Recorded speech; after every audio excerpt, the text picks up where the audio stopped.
Nasa ating pong linya, advisor po at spokesperson ng People's Budget Coalition, sinong AJ Montesa. Sir AJ, good morning po sa inyo. Si Orly Trinidad po ito sa Radyo na TV pa. Good morning, sir. Good morning po, Sir Early, at good morning po sa lahat ng tagapakinig. Marami akong gustong tanungin, pero iiklian ko lang. Sir AJ, ano ang pangunahing trabaho po ng inyong grupo bilang anong tawag sa inyo, mga private group na mag-monitor po sa pagbalakas ng budget? Anong pangunahing trabaho po ninyo? Yes po, kami po ay mga volunteer po, no. So ang pangunahing trabaho po namin, hindi po kami sinasahuran po dito, pero ang pangunahing trabaho po namin ay mag-analisa at bantayan po yung budget po para i-prevent po yung corruption, yung mga insertion po. At isama din po yung ibang mga grupo na makilahok din po at makialam dito sa budget process po natin. Kung sakali meron ba kayong makitang hindi maganda sa aaprobahan o yung inaprobahan na, doon nagkakaroon ng problema sa inaprobahan na, kayo ba'y bibigyan ng pagkakataong mapakinggan at i-honor naman ba kung anong inyong observation na dapat iwasto o may pagkakamali? Sir AJ? Ayun nga po ang gusto po sana namin ay mabigyan po kami ng boses sa mga committee hearing po, 'di ba? Sa budget usually may mga committee hearing. Kasi kung ang mangyayari yan, observer lang kayo, parang wala lang din, mag-uubos lang kayo ng oras. Hindi rin naman pala kayo pakikinggan kung may makita kayo hindi maganda. O maging sa puntong ito na merong budget na makikita ho kayo na dapat hindi na dapat pondohan pero pinondahan pa rin. Hanggang saan ang inyong magiging tungkulin diyan, Sir AJ? Ayun nga po, parang hanggang observer status pa lang kami ngayon. Pero binigyan po kami ng pagkakataon na mag-submit po ng mga position paper. So medyo nakukulangan po kami sa involvement namin kasi gusto po namin, bago pa lang magsimula yung hearing, meron na po kaming boses, may pagkakataon kami na i-point out ito, yung mga red flags kumbaga doon sa committee chair po. No? So gusto pa namin na mas ma-involve pa sa proseso po. Pangalawa, hanggang saan ang inyong pwedeng observation pag binabalangkas ang NEP o hanggang sa ito'y dumaan sa BICAM o tutukan ng BICAM o yung matatawag nila mga small committee, Sir AJ, yung ba hanggang doon may magiging observer pa rin kayo? Ang sabi po sa amin, ang sigurado po kami ay sa House po ay sure na po kami. Basta lahat ng gagawin sa budget ng House, andun kayo? Nandun po kami. Yung BICAM po, yung usapin po ng BICAM, kasama na po kasi din yung Senado. So naghihintay pa po kami sa Senate. Ang chairperson ay si Senator Win Gatchalian. Kung magre-reach out po siya sa amin, sa civil society, para ma-involve din po kami. Meron na yatang grupo rin na tinitingnan man Senado, pero hindi lang ho namin alam kung simbilis po ng House na ready na ho kayo. Kasi ang iba yata sa inyo, andyan na, nag-observe na, Sir AJ, ano?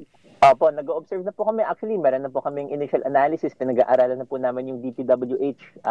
Inuna na po namin ito kasi dito po yung malalaking insertion. So, inaaral na po namin yung line items dito sa DPWH. Meron ba kayo pwedeng i-share sa amin? Ano bang inyong na-obserban? Hindi lang siguro sa DPWH, maaaring sa iba pang departamento. Pero sige, simulan natin sa DPWH. Ano ho ba yung pwede nyong ibahagi sa ating mga taga-subaybay?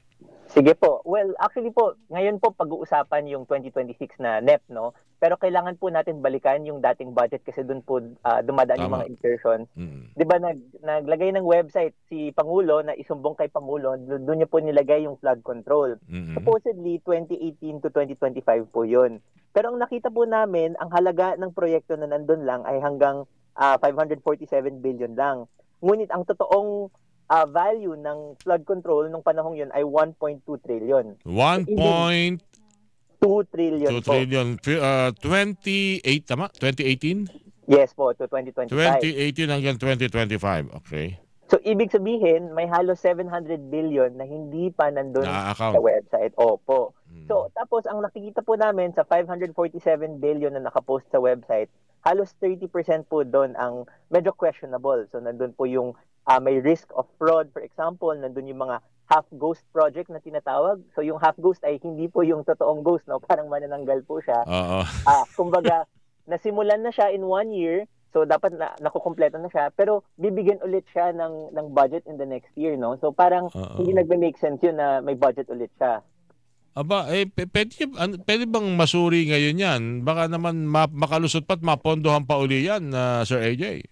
Ayun nga po ang halaga ng civil society dahil mahaba po itong listahan ng flood control ng DPWH, hindi po kaya ng iilang tao lamang. Kailangan po talaga ng observation ng mga tao na nasa ground ang recommendation po din namin ay pati yung mga may kakayahan na gumawa ng technical analysis, halimbawa mga engineer po, pwede nila sana silipin yung mismong proyekto, no?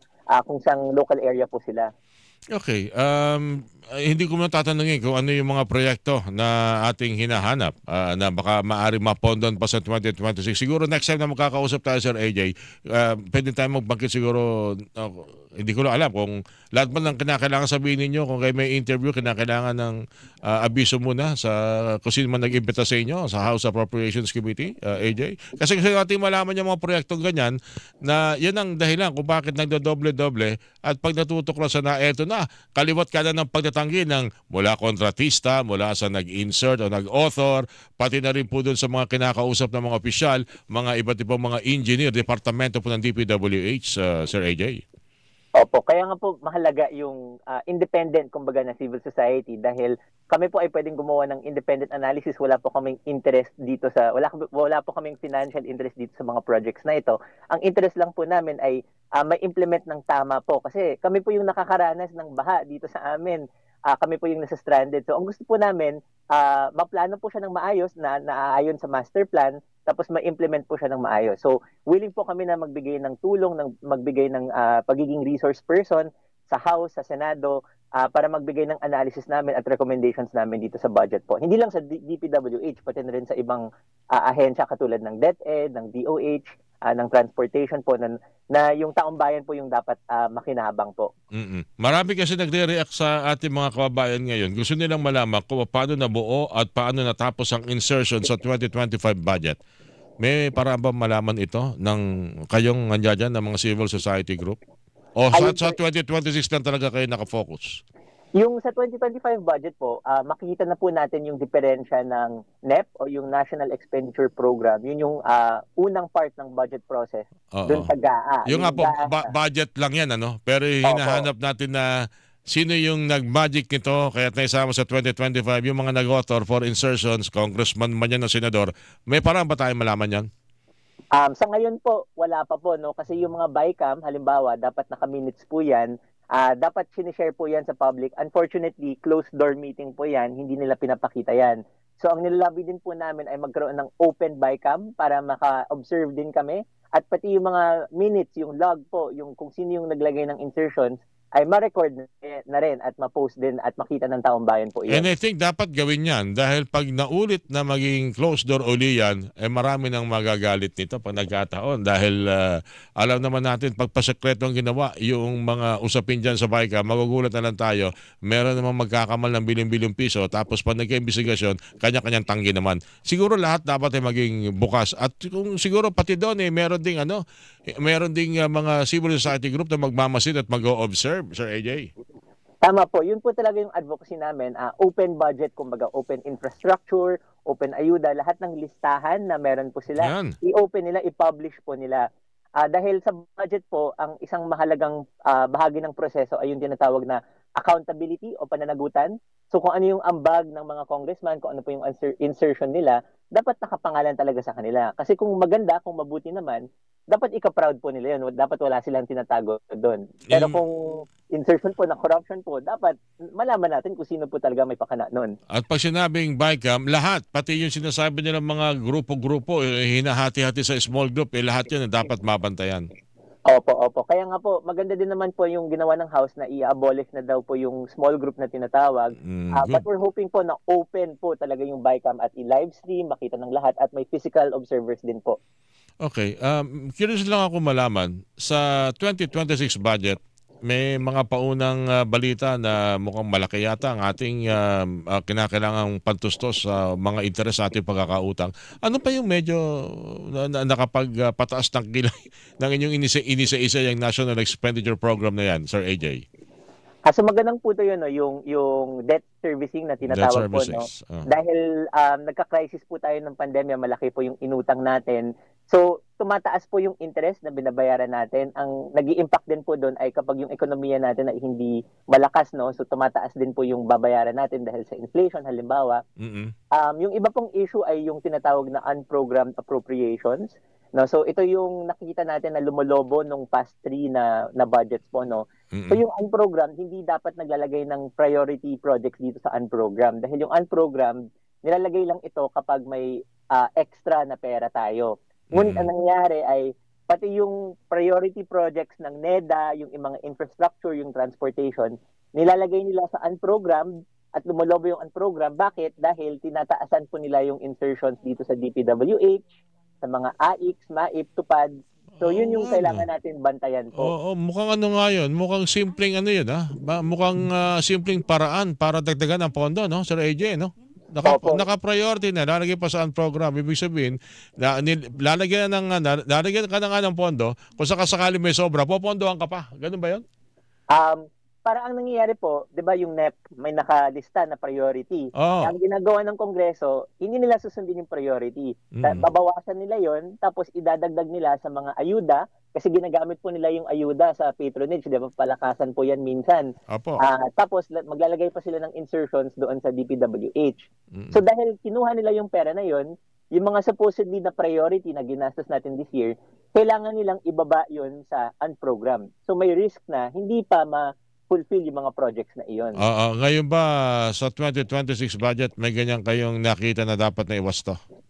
So, yung observation po na iyon, makikita po natin yun kapag nandun na po sa BICAM, nandun na po sa GAA, kasi doon nila binabago yung allocation na iyon. So, sa ngayon, hindi pa natin ma-observe yun, pero na-observe na po natin yun sa mga previous na budget ng 2025, 2024. Kaya mahalaga na bantayan po talaga natin, pati yung BICAM. Nabawas-bawasan ba yung sobrang laki ng mga confidential and intel fund ng iba't ibang departamento? Well, may ibang departments po na natanggalan na po, halimbawa yung Office of the Vice President. Pero nagtataka din po pa rin po kami na yung Office of the President, meron pa rin po silang mga confidential funds, no, na hindi naman core sa function ng Office of the President yon. So, kung si Pangulong Bongbong Marcos ay nagsasabi na tanggalan si VP, dapat siya din mismo ay mag-lead ng by example, no? Tapos yung isang item pa na nakikita namin, yung sa NTF-LCAC po, napakalaki po ng allocation po, no? So, kailangan din po bawasan yun. Mas itutok na lang sana sa edukasyon, halimbawa pagtatayo ng mga classroom. Alright. Ako, Sir AJ, marami pa akong gusto malaman . Alam niyo, pag-usap yung pera, minsan iba, walang interest talaga, lalo na't math ang nag-uusapan dito. Pero pagtutulungan natin may paliwanag, lalo-lalo na ngayong napakainit po ng usapin ng budget ng pamahalaan. Sir AJ, maraming salamat sa ulitin po. Kumusta sa inyo dyan sa People's Budget Coalition? Thank you, sir. Maraming salamat po, Sir Eli, at sa lahat po. Good morning.